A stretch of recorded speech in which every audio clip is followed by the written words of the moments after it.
Bugungi kunda ta'lim va ishlab chiqarish o'rtasidagi hamkorlikni mustahkamlash, yoshlarni zamonaviy kasblarga tayyorlash davlat siyosati darajasidagi muhim masalalardan biriga aylandi. Shu maqsadda joriy etilgan dual ta'lim tizimi ta'lim va ishlab chiqarish o'rtasidagi mustahkam ko'prik vazifasini bajarmoqda. Ma'lumki, dual ta'lim bu ta'lim muassasasida nazariy bilim olish va korxona yoki tashkilotda amaliy tajriba orttirishni uyg'unlashtirgan zamonaviy o'qitish shaklidir. Ushbu tizimda o'quvchi yoki talaba haftaning ma'lum kunlarida ta'lim maskanida tahsil olsa, qolgan kunlarda ishlab chiqarish korxonasida o'z mutaxassisligi bo'yicha amaliyot o'taydi. Talaba o'qish davomidayoq jamoada ishlash, mas'uliyatni his qilish, zamonaviy uskunalar bilan ishlash kabi muhim ko'nikmalarni egallaydi. Eng muhimi, bitiruvchi diplom bilan birga amaliy tajribaga ham ega bo'ladi. Ma'lumot o'rnida aytish joiz, bugungi kunda viloyatimizda 25 ta texnikum bo'lib, ularda 14859 nafar o'rta bug'un kadrlar, 108 ta kasb va mutaxassisliklar bo'yicha tayyorlanmoqda. Kasbiy ta'lim muassasalarida 974 nafar pedagoglar faoliyat yuritib, yoshlarga ta'lim-tarbiya berib kelmoqda. O'qituvchilarning 76 nafari oliy, 149 nafari birinchi toifali va 249 nafari ikkinchi toifali hisoblanadi. Viloyat kasbiy ta'lim muassasalari, ish beruvchi korxona va tashkilotlar ishtirokida dual ta'limni tashkil etishning afzalliklari mavzusidagi forumda yuqoridagi kabi fikrlar qayd etildi. Xususan, mamlakatimiz rahbarining 2025-yil 23 oktyabrdagi kasbiy ta'lim tizimida boshqaruv samaradorligini oshirish chora-tadbirlari to'g'risidagi farmoni hamda farmonga asosan kasbiy ta'lim tizimida islohotlarni amalga oshirish chora-tadbirlari to'g'risidagi qarori mazkur sohada keng ko'lamli islohotlarni yangi bosqichga olib chiqdi. Bugungi kunda mehnat bozori uchun raqobatbardosh o'rta bug'un kadrlarni tayyorlash eng dolzarb vazifalarimizdan biri hisoblanadi.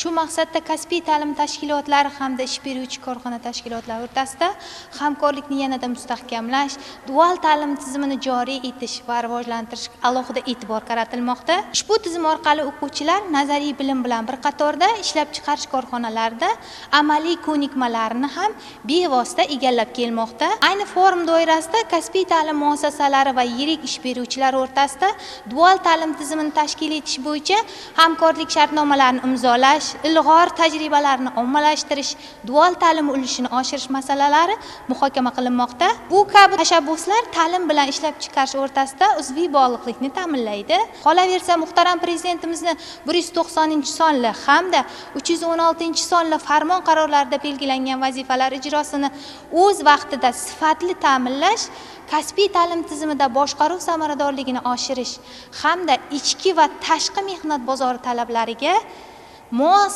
raqobatbardosh o'rta bug'un kadrlarni tayyorlashni yo'lga qo'yish ustuvor vazifalarimizdan hisoblanadi. Ishonch bilan aytish mumkinki, dual ta'lim bu nafaqat zamonaviy ta'lim modeli, balki yoshlarning kelajagiga, hudud iqtisodiyotiga, barqaror taraqqiyotiga kiritilgan mustahkam sarmoyadir. Bu kabi tashabbuslar ta'lim bilan ishlab chiqarish o'rtasida uzviy bog'liqlikni ta'minlaydi deb o'ylayman. Qolaversa, muhtaram prezidentimizni 190-sonli hamda 316-sonli farmoni qarorida belgilangan vazifalar ijrosini o'z vaqtida sifatli ta'minlash, kasbiy ta'lim tizimida boshqaruv samaradorligini oshirish hamda ichki va tashqi mehnat bozori talablariga mos raqobatbardosh o'rta bug'un kadrlar tayyorlashni yo'lga qo'yish ustuvor vazifalarimizdan hisoblanadi. Forum doirasida so'zga chiqqanlar hududda malakali kadrlar tayyorlash, yoshlarni ish bilan ta'minlash va xorijiy mehnat bozoriga raqobatbardosh mutaxassislar yetkazib berish masalalariga alohida urg'u berishdi. Mazkur forum ta'lim va ishlab chiqarish integratsiyasini mustahkamlash va yoshlar bandligini ta'minlash yo'lida ham muhim qadam bo'ldi. Bugungi o'tkazilayotgan forumni asosiy maqsadi dual ta'limga e'tiborni qaratish va kuchaytirish. Mana bugungi kunda kasbiy ta'lim tizimida alohida o'z o'rnini, alohida o'ziga vakansiya, o'quvchilarga qabul parametrlarida va muhtaram prezidentimizning qaror farmonlari bilan alohida kvota ajratildi va bugungi kunda mana shu yirik sanoat korxonalari va xususiy sektorda korxonalar bilan kasbiy ta'lim tizimi talabalari o'rtasida uzviy bog'liqlik, ya'ni integratsiyani yo'lga qo'yish vazifasi berildi. Va hozirgi kunda masalan o'zim ishlayotgan, o'zim rahbarlik qilayotgan Zarafshon shahar 1-son texnikumi bugungi kunda Navoiy kon metallurgiya kombinati bilan hamkorlikni to'liq yo'lga qo'ygan va o'rtamizda shartnoma imzolangan.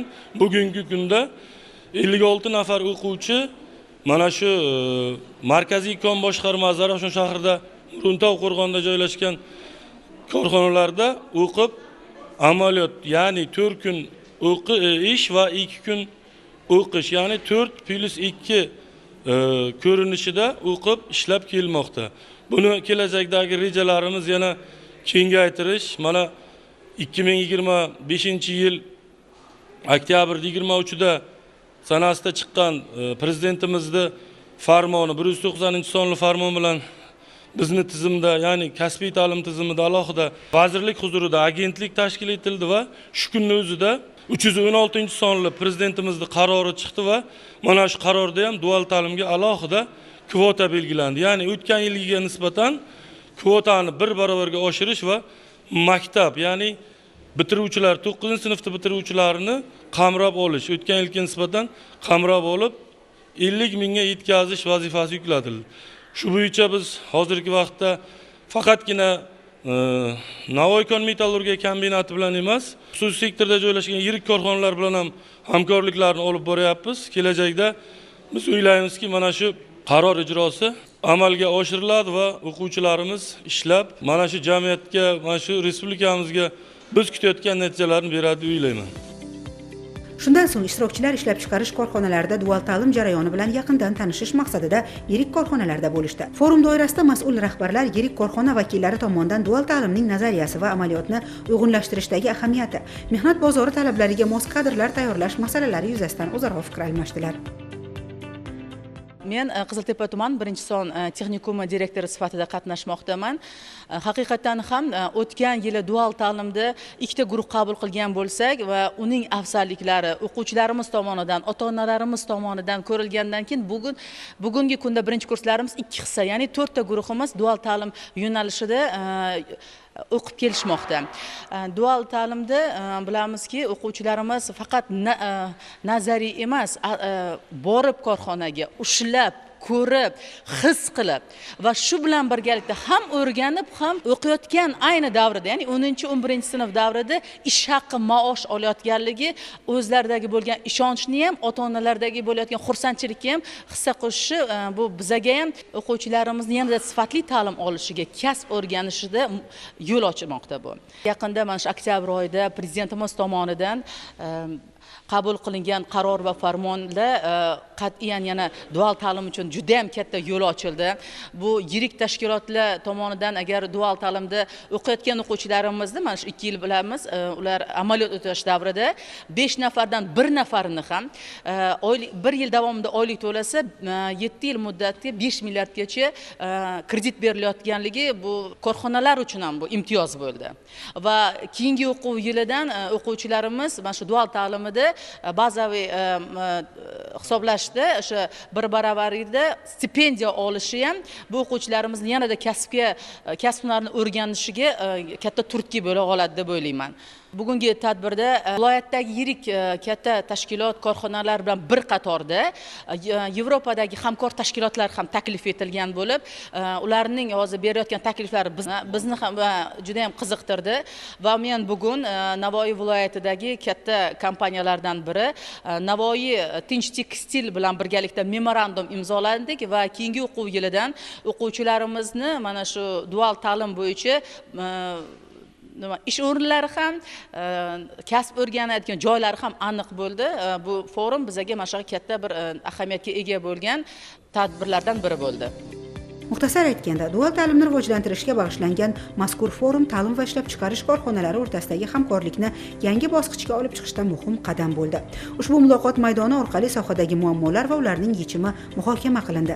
Istiqbolli rejalar belgilab olindi. Eng muhimi, yoshlarning kelajagi va mamlakat iqtisodiyoti taraqqiyoti uchun xizmat qiladigan mustahkam poydevor yaratilishiga aslo shubha yo'q.